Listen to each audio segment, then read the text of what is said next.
Мотивациялық консультация дегеніміз не? Ол адамды қандайда бір өзгерістерге бағыттау, өзгеруге ынталандыру және өзгеруге септігін тигізу, ол мотивациялық консультация болып табылады. Психологқа консультацияға келген кезде көп клиенттер қалай өзгергісі келетінін, қазіргі таңда өзінің бойындағы қандай да бір мәселе болса, соны өзгерткісі келетінін алға тартады. Ендеше енді мотивациялық консультацияның классикалық консультациядан қандай ерекшелігі бар, несімен ерекшеленеді? Қазір сол туралы айтатын боламын. Консультация стилі. Консультация стильмен ерекшеленеді. Классикалық консультацияда басқару стилі басым болады, яғни директивті стиль.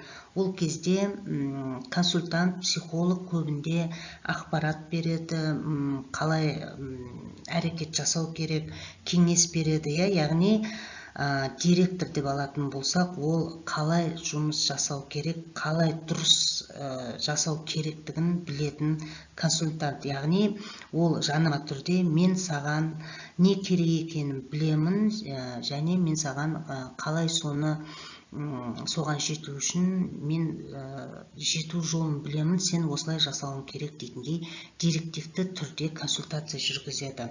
Директивті түрде консультация жүргізген кезде клиент тарапынан көптеген қарсылықтарға кезігу болады, және көп уақыт осы қарсылықтарды жоюмен консультация жүзеге асады. Яғни оның бір классикалық кеңес берудің кемшілігі сода.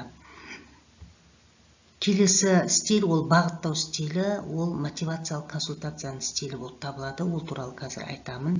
Және классикалық консультация стилінің сүйемелдеу стилін айтып өткім келіп отыр. Яғни сүйемелдеу кезде бұл жерде консультант жақсы тыңдайды, басқа адамның не айтқысы келгенін түсінгісі келеді, оны құрметтейді, өзінің ойын, өзінен ешқандай бағыт-бағдар бермейді, тек қана жақсы түрде жақсы тыңдайды. Бұл стиль жанама түрде мен саған сенемін, мен сенің жаныңда боламын, сен өз дегеніңмен жасай аласың, өз дегенің қандай да нәтиже, қандай да шешімге келсең, мен сенің сол шешіміңді құрметтеймін дегендей сүйемелдеу түрде консультация жүргізіледі. Және ортасында осы мотивациялық консультацияның ең негізгі стилі ол бағыттау, яғни клиентке бағыт-бағдар көрсету, өзгеруіне деген бағыт-бағдар көрсету. Ол басқару мен сүйемелдеудің ортасында табылады. Енді кей кезде екі стильдің де, басқару мен сүйемелдеу стильдерінде ерекшеліктерін кейбір кезде осы стильдегі қажетті ақпараттарды, қажетті лайфхактарды, дағдыларды алып отырады. Дегенмен, енді мысал ретінде айтып өтетін болсам, сіз басқа елге турист болып бардыңыз және өзіңізге гидті жалдадыңыз. Гид сіз үшін шешім шығармайды.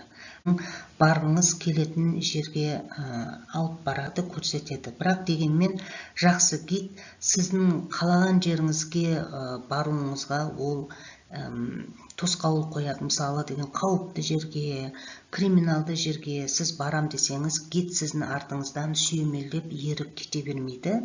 Яғни ол бағыт көрсетіп, ол жаққа баруға болмайды, ол жақта қауіпті дегендей сізге бағыт-бағдар беріп отырады.